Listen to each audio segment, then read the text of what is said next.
Madam President. The Majority Leader.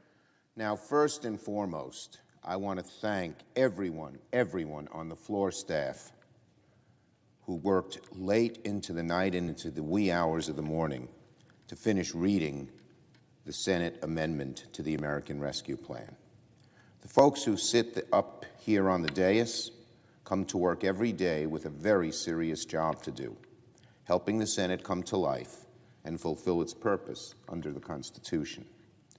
I'm sure you all didn't expect that part of your job this week would entail standing on your feet and reading dense legislative language for more than 10 hours straight. I can't imagine that's anyone's idea of a good time.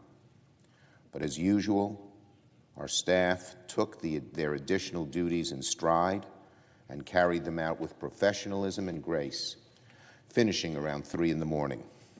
And you're all right back on your posts this morning. Thank you, thank you, thank you for your service, your dedication. You are the unsung heroes of this place. So, to all the critical workers, not just those here on the dais, the clerks, the stenographers, the Capitol Police officers, the floor staff, to all of you, thank you, thank you, thank you for your efforts yesterday and every day. And as for our friend from Wisconsin, I hope he enjoyed his Thursday evening. Now, Mr. President, a year ago this week, Congress began work on what would become the CARES Act, the opening salvo in a year-long battle against what at the time was a strange and new disease. I don't think anyone could have anticipated that a year hence, we'd have lost more than 10 million jobs and over 500,000 citizens. Even as the vaccine makes its way across the country and hope shimmers on the horizon, millions of Americans are still struggling with basic necessities. Folks are thousands of dollars behind on rent and utilities. Their heat, water, and power is getting shut off. More than 1 million Americans on unemployment insurance report that their kids aren't getting enough to eat. Sometimes the macro statistics get in the way because the top end is doing very well, the top 10% or 25%. But so many other people are struggling, and if you just look at a big number, you say, oh, everything's getting a little better. It's not for the lower half of America. It's not. I read about one of my constituents recently, Alisa Fernandez from Queens, who had a job as a home health care aide lined up at the start of the pandemic, but couldn't take it because of her family's pre-existing medical conditions. Her mother was in the hospital with COVID. Her income went from $3,400 a month to just $1,000. It was a huge, huge loss, she said. I have medications, my electric bill, the phone bill, and the other costs. Every day you have to make decisions. Am I going to eat? In America, that should not be the case. It shouldn't be at any time, but particularly when an evil disease had robbed hardworking people of their income, their livelihood. Am I going to eat? And we're supposed to sit here and do nothing? We're supposed to say to Ms. Fernandez and so many like her, we're not giving you the help you need? Ms. Fernandez hasn't been able to pay the rent since April of last year, over $16,000 worth. And this bill will help people like her, but it'll also prevent people from getting into Ms. Fernandez's place. People who work for state and local governments who might be laid off.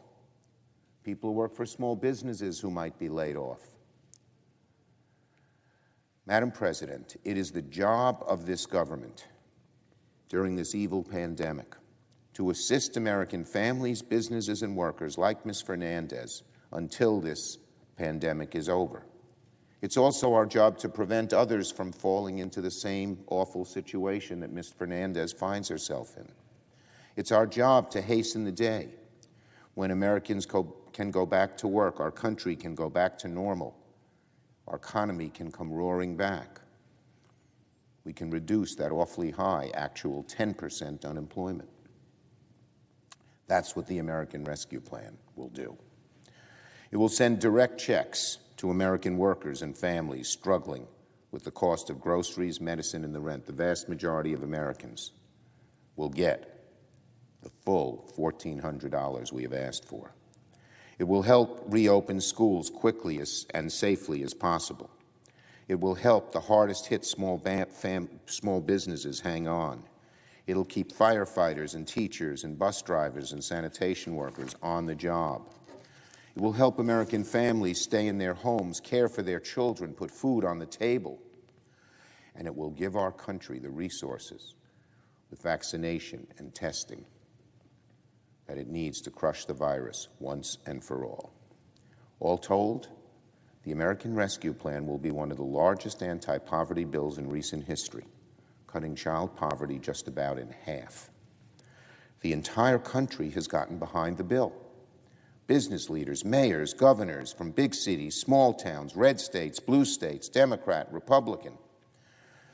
The clear majority of the American people, Democrats, Independents, and Republicans, all support the American Rescue Plan. It seems the only group in America who doesn't support the American Rescue Plan are Washington Republicans. My colleagues on the other side of the aisle say $1.9 trillion is too expensive. Well, my Republican colleagues didn't think it was too expensive when they gave nearly the same amount in tax breaks to corporations and the ultra-rich in a healthy economy, not one that's struggling. My colleagues claim this bill isn't related to COVID. What hogwash. It's a strange thing to say because most of the measures in the bill are exactly the same ideas Republicans supported a year ago in the CARES Act, which passed without a single dissenting Republican vote. Direct checks in the CARES Act, and enhanced unemployment insurance in the CARES Act, assistance for state and local governments in the CARES Act, funding for testing and the vaccine in the CARES Act, aid to schools and small businesses in the CARES Act.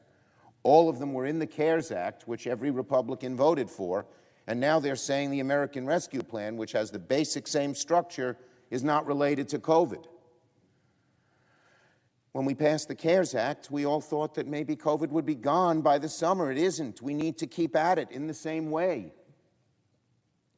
Every single Republican who voted for the CARES Act and those ideas a year ago, when a Republican was in the White House and Republicans controlled the Senate, is now saying no, it seems.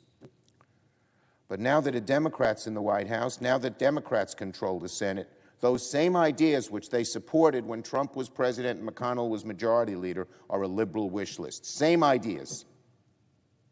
Who the heck are they kidding? They have no good answer. But let's face it, we need to get this done. It would be so much better if we could in a bipartisan way, but we need to get it done. We're not going to make the same mistake we made after the last economic downturn, when Congress did too little to help the nation rebound, locking us into a long, slow, painful recovery, where it was years before employment was back to where it was before that crisis. We are not going to be timid in the face of big challenges. We are not going to delay when urgent action is called for. The Senate will move forward today with the American Rescue Plan. There'll be a lengthy amendment process, as the rules of the Senate require.